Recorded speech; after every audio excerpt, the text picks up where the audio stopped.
Hello students, स्वागत है आप सबका मेरे यूट्यूब चैनल पर। और मैं अमित बालोटिया आज आपके लिए लेकर आया हूँ डेली करंट अफेयर्स की क्लास, जहाँ हम रोज़ाना की करंट अफेयर्स पढ़ेंगे। आज के दिन से हम शुरुआत कर रहे हैं 29 जनवरी 2014 से। करंट अफेयर्स जो कि आपके लिए हर एक एग्ज़ाम के लिए आजकल 10 से 22 क्वेश्चन तक आजकल करंट अफेयर्स से पूछे जा रहे हैं। तो आपको करंट अफेयर्स पढ़ना बहुत ज़रूरी है सभी एग्ज़ाम के लिए, चाहे आप सीईटी का एग्ज़ाम देते हैं, एसएससी का कोई भी एग्ज़ाम हो गया, रेलवे हो गया, शिक्षक भर्ती, रीट, बीएसटीसी, पटवार, पुलिस, कांस्टेबल, एसआई, एलडीसी, पशु परिचर और इनके अलावा भी जो भी आप परीक्षाएं देते हैं, चाहे वो राजस्थान सरकार की है चाहे केंद्र सरकार की है, आपको हर एक पेपर में करंट अफेयर्स पूछा जाएगा। तो आप ये नंबर सेव कर लीजिए मेरे। अगर आपको डेली करंट अफेयर्स ये पीडीएफ में चाहिए तो मैं आपको भेज दूंगा, आप मुझे एक व्हाट्सअप मैसेज कर दीजिए। और हमारे चैनल को सब्सक्राइब कर लीजिए ताकि आपको रोज़ाना डेली आने वाला करंट अफेयर्स रेगुलर बेसिस पे मिलता रहे।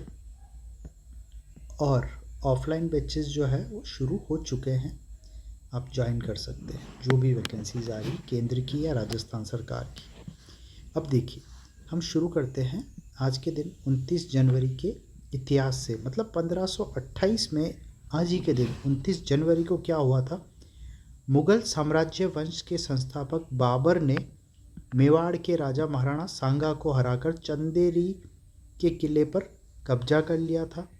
1916 में प्रथम विश्व युद्ध में फ्रांस पर जर्मनी ने पहली बार हमला किया था आज ही के दिन 29 जनवरी 1916 को।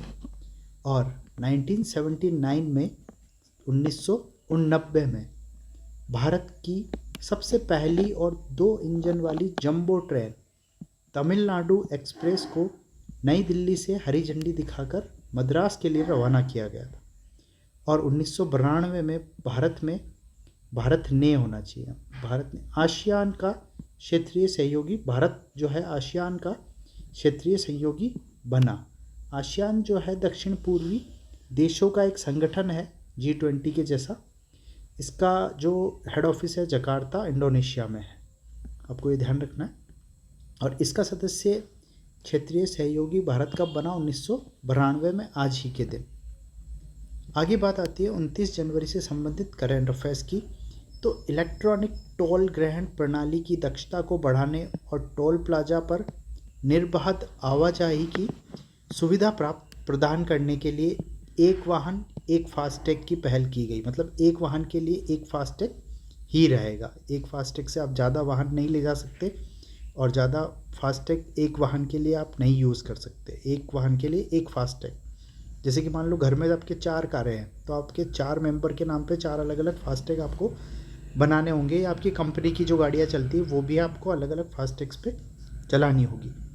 विदेश मंत्री एस जयशंकर ने नई शिक्षा नीति के तहत भारत की 9 शास्त्रीय भाषाओं में से एक के रूप में फारसी भाषा को शामिल करने की घोषणा की है।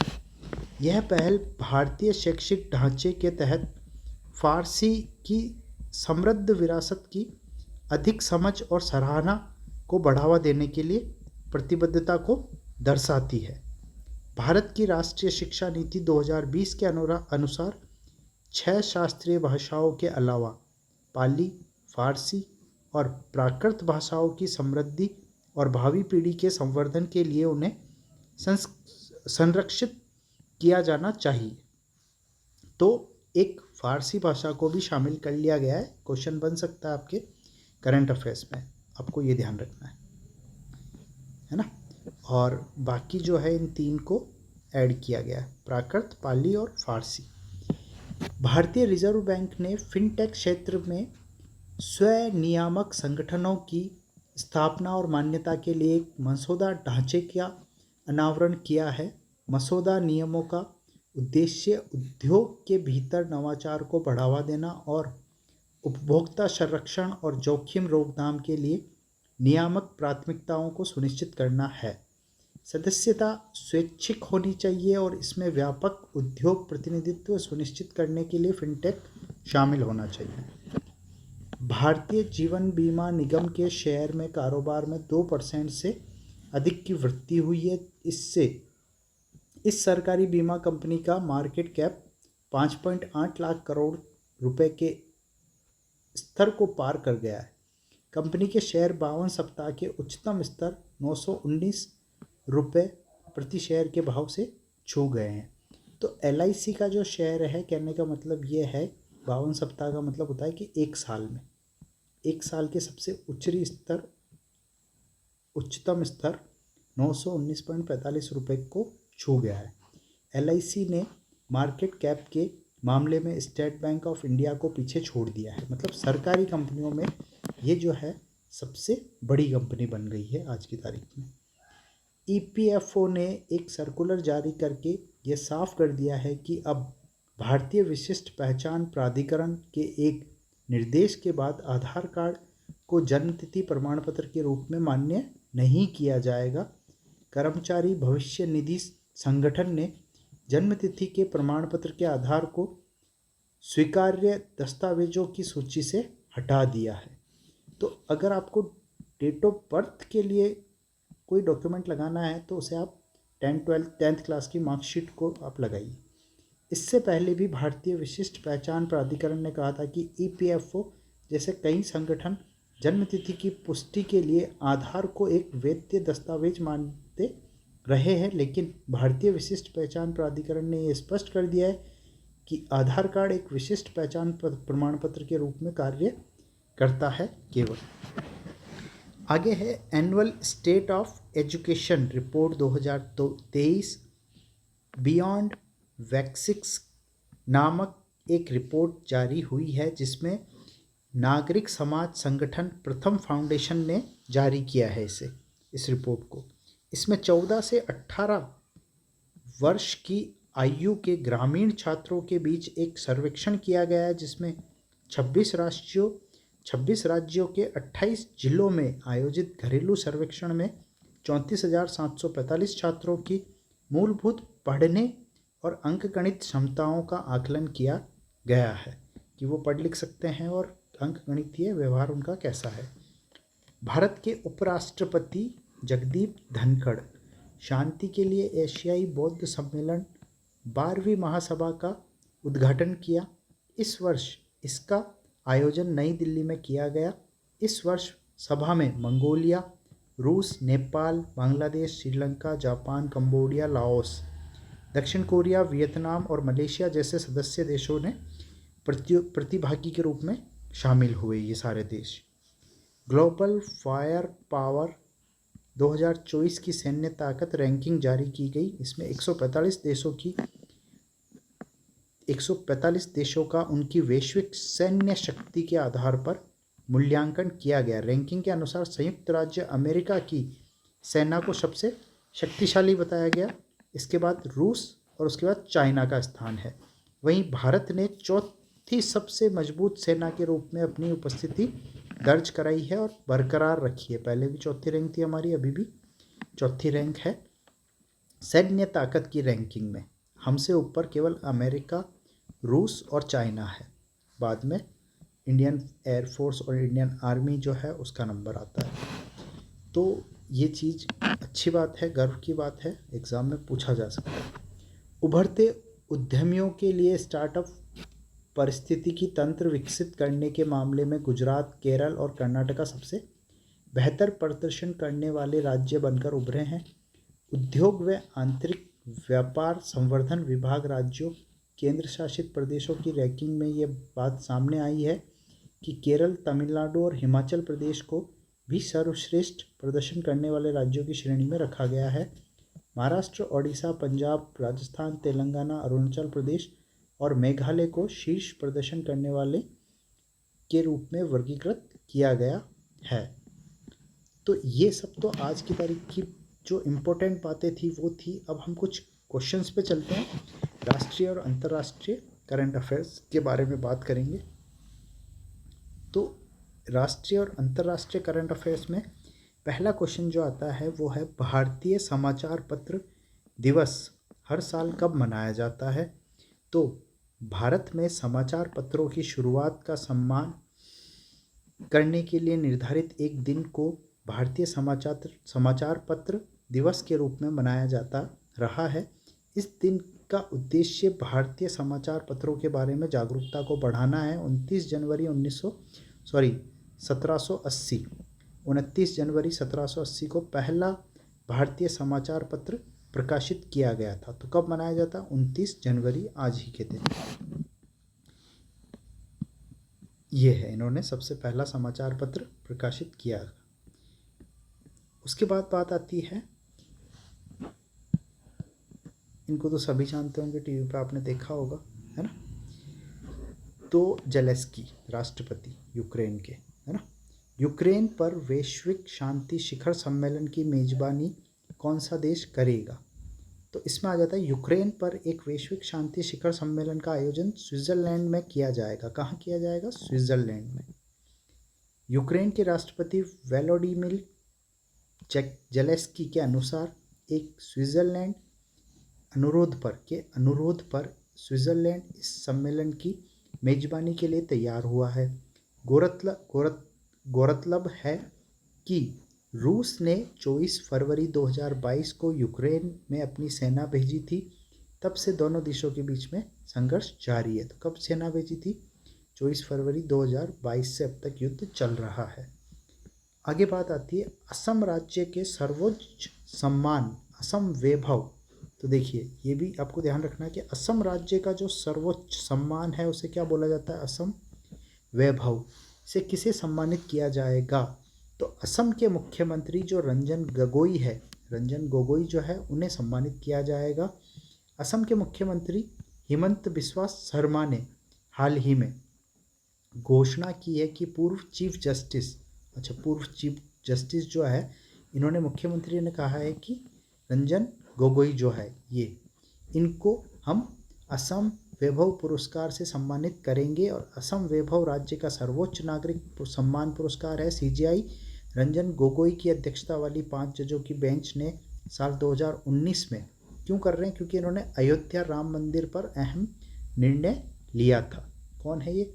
रंजन गोगोई। तो ये बहुत इम्पोर्टेंट बात है क्योंकि राम मंदिर बन चुका है। 2019 में जब कोर्ट का फैसला आया था तो जज कौन थे? रंजन गोगोई। तो इनको अब असम सर्वोच्च नागरिक का पुरस्कार मिलने जा रहा है। हाल ही में प्रधानमंत्री नरेंद्र मोदी ने कहा पर 4000 करोड़ रुपए से अधिक की परियोजनाओं का उद्घाटन किया है। तो कोच्चि में किया है। कहाँ किया है? कोच्चि में।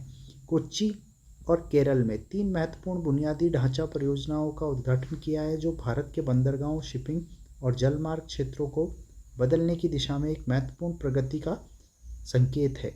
कुल मिलाकर 4000 करोड़ रुपए से अधिक की परियोजनाएं देश की समुद्री क्षमताओं को बढ़ाने और आत्मनिर्भरता को बढ़ावा देने के लिए प्रधानमंत्री के दृष्टिकोण के रूप में अनुरूप है। हाल ही में एप्पल किस वर्ष के बाद पहली बार सैमसंग को पछाड़कर शीर्ष स्मार्टफोन निर्माता बना है? तो देखो 2010 के बाद, ठीक है। कोरियन कंपनी सैमसंग कहाँ की कंपनी है? पहली बात तो आपको ये ध्यान रखना, कोरिया की। कोरियन कंपनी सैमसंग को पीछे छोड़ते हुए एप्पल ने 2023 में सबसे ज़्यादा स्मार्टफोन ग्लोबली बेचे हैं। इस बात का खुलासा IDC की रिपोर्ट में हुआ है। करीब 13 साल बाद एप्पल ने सैमसंग को दुनिया भर में मोबाइल शिपमेंट के मामले में पीछे छोड़ा है। कंपनी ने 2023 में कुल 236.4 मिलियन मोबाइल यूनिट्स बेचे हैं, ठीक है।